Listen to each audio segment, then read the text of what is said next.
Long before the Xbox, these boxes were king. A front range man's collection that takes you back to the 80s. And some areas. Stamps, baseball cards, and coins, they are collectibles that many of us at one time or another have stored away somewhere inside our homes. And while most people have a story or two about their collection, we're guessing no one has anything quite like what photojournalist Ann Herbst and reporter Nelson Garcia found. This is one that is, well, invading space.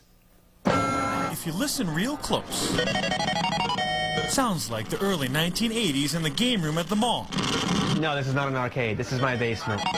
John Jamshid has a secret. So I got 1, 2, 3, 4. He collects classic video games. 13, 14, 15, 16. Like someone collecting 35, 36, 37, 38. classic cars. I was one of the first dudes here in Colorado, like looking for stuff like this.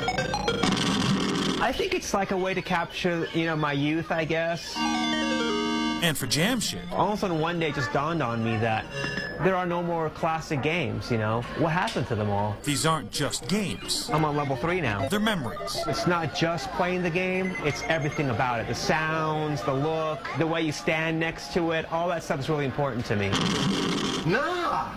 And to his friends. What is it? It's the whole body experience. It's the fact that you're not sitting on a couch with 2 thumbs. Oh, I'm so close! His family 53, 54, 55, 56. puts up with the literal space invaders. The only thing that concerns me is the games are big and they're heavy.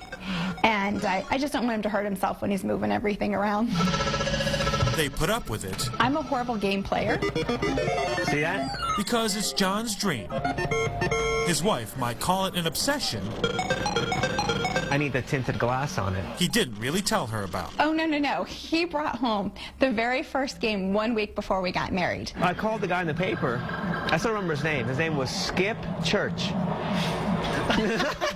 What am I going to say?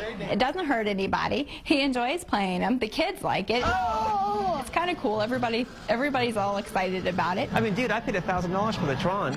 No one gets as excited as him, Ripoff came in 2 different versions. even after 11 years of collecting.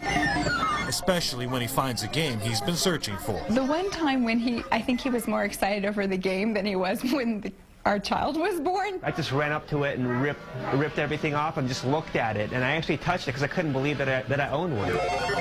The cabinets are just as beautiful to admire and behold as they are to play them. For John, it's art. The actual cabinet style. For Jenny, it's patience. I have a lot of nerdy tendencies, and I guess we're a good match. He's super nerd in video games, and I'm super nerd in my own way. I don't play the games every single day, but whenever my friends come over, I try to turn on as many games as I can, and it's a racket down here. So if you hear the 1980s calling you in the middle of Parker, Every game's beeping and yelling at you to come and play it. don't give up. The Jamshid secret. Or else we would have probably 40 kids over here every day after school.